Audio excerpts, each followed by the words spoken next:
સુરતમાં લિંબાયત ઝોનના ચર્ચિત લાખોના લાંચકાંડ મામલે ભાગતા ફરતા કથિત પત્રકાર મોહમ્મદ ઇસ્લામ ઉર્ફે ઇસ્લામી પરવાના આખરે એસીબીમાં હાજર થતા તેની ધરપકડ કરાઈ હતી। સુરત મહાનગરપાલિકા લિંબાયત ઝોનના કાર્યપાલક એન્જિનિયર વિપુલ ગણેશવાલા સામે લાખોની લાંચ માંગવાનો ગંભીર આરોપ મામલે ફરિયાદી પાસેથી લાંચની રકમ સીધી નહીં પરંતુ કથિત પત્રકાર મોહમ્મદ ઇસ્લામ ઉર્ફે પરવાના ઇસ્માઇલી જમીલ ખાન પઠાણને આપવાનું કહેવામાં આવ્યું હોવાનું ફરિયાદમાં જણાવ્યું હતું। જે મામલે ફરિયાદી એસીબીનો સંપર્ક કરતા 20 ફેબ્રુઆરી 2026ના રોજ છટકું ગોઠવાયું હતું, જેમાં કથિત પત્રકાર પરવાના પોતાની ઓફિસમાં લાંચની રકમ લાવવા જણાવ્યું હતું, પરંતુ કાર્યવાહી દરમિયાન તેને એસીબીની હાજરીમાં શંકા જતા તે લાખોની લાંચની રકમ લઈને ફરાર થઈ ગયો હતો।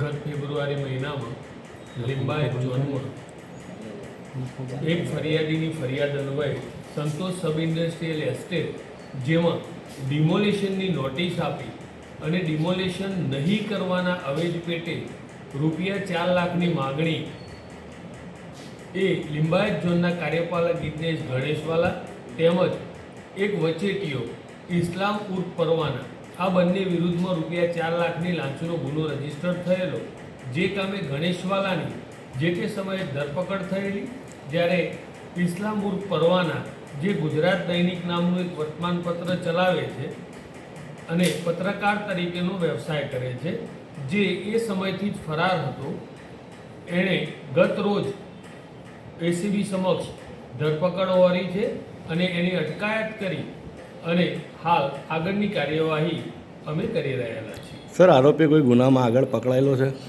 એ દરેક મુદ્દાઓની તપાસ છે, અમને મળેલા સાહેદો, અગાઉની એની ક્રિમિનલ હિસ્ટ્રી, આ દરેક મુદ્દાઓ અમે ઇન્વેસ્ટિગેટ કરી રહ્યા છીએ।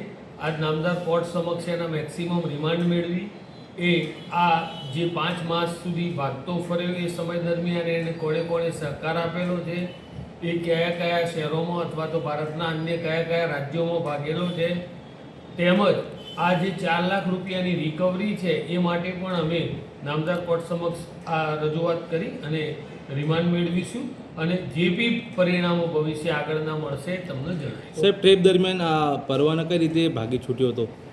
પરવાના એની ઓફિસેથી રૂપિયા 4 લાખ સ્વીકારી અને ત્યાંથી જે ફરાર થયેલો એવી ઘટના ઘટેલી છે। બીજી તરફ કાર્યપાલક એન્જિનિયર વિપુલ ગણેશવાલા પણ ભૂગર્ભમાં ઉતરી ગયો હતો।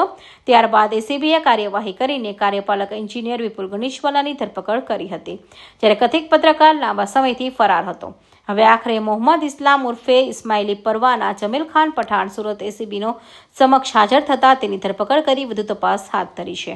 Bureau report, Hind TV news, Surat.